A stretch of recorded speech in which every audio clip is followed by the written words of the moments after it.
नमस्कार भाइयों और बहनों, एक नई पोस्ट के साथ आ रहे हैं जो आ रही है आईआईटी मंडी से, हिमाचल प्रदेश से पोस्ट आ रही है। ये आप देख सकते हैं 30 तारीख से इसके फॉर्म शुरू हो चुके हैं और जो लास्ट डेट रखी गई है वो 20 दिसंबर रखी गई है। काफ़ी अच्छी जगह है, आगे देख लेते हैं। इसके ऑनलाइन फॉर्म भरे जाएंगे और इसके जो फॉर्म शुरू होने की डेट जो पोस्ट आ रही है जूनियर असिस्टेंट की आ रही है, पे लेवल 3 रखा गया है, 35 साल उम्र रखी गई है। SC ST को छूट दी जाएगी और तीन पोस्ट SC की हैं, 1 ST की, 6 OBC की, 2 EWS की और 10 UR की पोस्ट है। टोटल 22 पोस्टें हैं जो देख सकते हैं। लास्ट डेट है 20 दिसंबर रखी गई है, ये आप देख लीजिए। SC ST OBC EWS और UR सबके लिए जो छूट दी जाती है वो दी जाएगी। आगे देख लेते हैं। बैचलर डिग्री इन 55%, यानी 55% तो आपके बैचलर डिग्री होनी चाहिए और knowledge of computer application with 1 year experience मांगा गया है। आगे देख लेते हैं अदर क्वालिफिकेशन क्या है, ये देख लीजिए।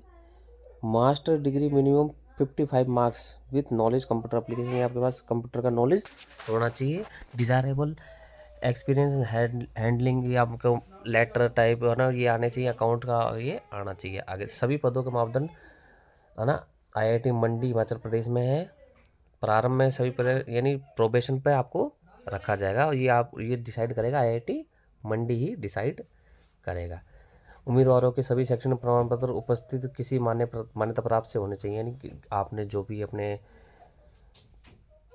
BA BSc BCom करा हो, BA है ना, ये अब किसी मान्यता प्राप्त डिग्री से होना चाहिए। उम्मीदवार कर उल्लेखित सूची के संगणक ज्ञान आना, ओपन ऑफिस जैसे संबंधित सॉफ्टवेयर और अंग्रेजी का अनिवार्य, यानी आपको ओपन है ना ओपन ऑफिस और जो आपको ज्ञान होना चाहिए इंग्लिश का।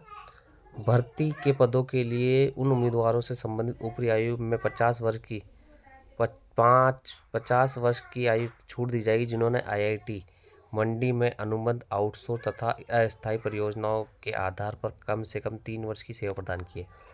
यानी जिन व्यक्तियों ने आईआईटी मंडी के अंदर अनुबंध पर, आउटसोर्स पर या अस्थायी या परियोजनाओं के आधार पर कम से कम 3 वर्ष तक सेवा दी है, उनको 50 साल तक छूट दी जाएगी। उनका प्रदर्शन अच्छा होना चाहिए और विद्युत कोई अनुशासनहीनता और वित्तीय प्रशासनिक व अनियमितता की कोई शिकायत ना हो, यानी उनकी कोई शिकायत ना आई हो, ऐसी हो तभी उनको छूट दी जाएगी। इन पदों के लिए आवश्यक अनुभव मानवकृत सरकारी कार्यालयों, विभागों, स्वायत्त संस्थाओं और संगठित क्षेत्रों से होना चाहिए। यानी जो एक्सपीरियंस है वो गवर्नमेंट ऑफिस में, ऑटोनोमस बॉडी या इंस्टीट्यूट या कॉरपोरेट सेक्टर से होना चाहिए।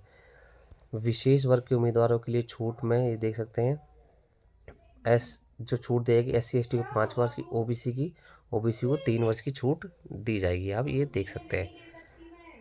वे उम्मीदवार जो अनुसूचित जाति, जनजाति, पिछड़ा वर्ग से, कमजोर वर्ग से आते हैं, उन उम्मीदवारों के लिए भारत सरकार के द्वारा जो भी लागू किया गया है वो होना चाहिए।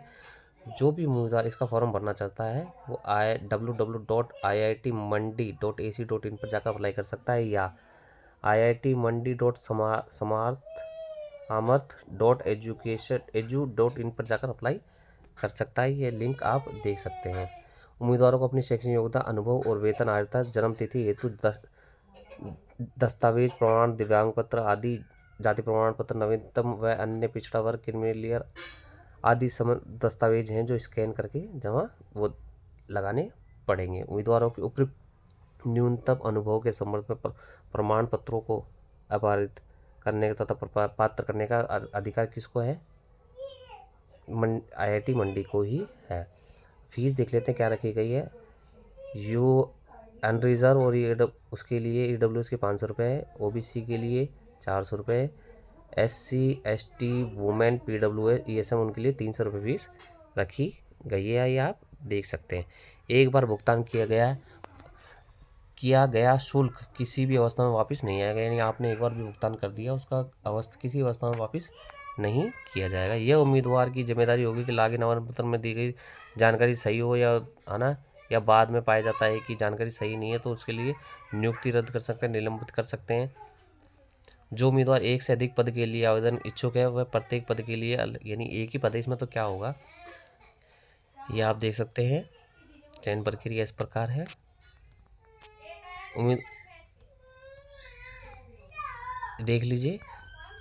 ऐसी ही न्यूज़ के लिए आप हमें फॉलो करें, सब्सक्राइब करें, शेयर करें, लाइक करें। धन्यवाद।